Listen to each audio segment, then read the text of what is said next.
Cet autre procès, particulièrement intéressant dans le débat actuel sur la liberté d'expression. À Nice, le tribunal a examiné la recevabilité d'une plainte en diffamation déposée par Christian Estrosi contre la porte-parole d'Anticor. Le maire de Nice lui reproche d'avoir mis en cause sa capacité à gérer la ville. Nadia Hadjbouziane avec Nathalie Morin.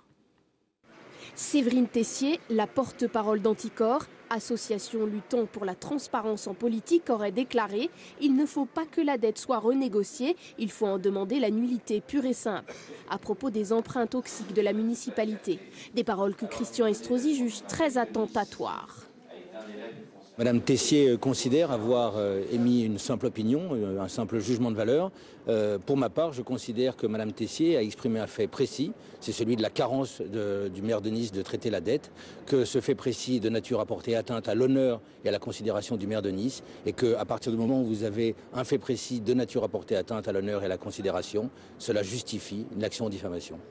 L'avocat de Séverine Tessier fait valoir le droit à la liberté d'expression. Pour lui, c'est tout simplement un délit d'opinion qui est reproché à sa cliente. La plainte a été déposée savamment à une date précise pour que l'instruction permette qu'à la veille de l'élection municipale, on puisse clairement indiquer que Séverine Tessier est renvoyée devant le tribunal correctionnel. Et c'est ce qui s'est passé en réalité, puisque quand on dépose une plainte en diffamation, il y a une forme d'automaticité de la mise en examen et d'automaticité de renvoi, sans même qu'on ait pu aborder le fond, ni même la qualité diffamatoire des propos tenus.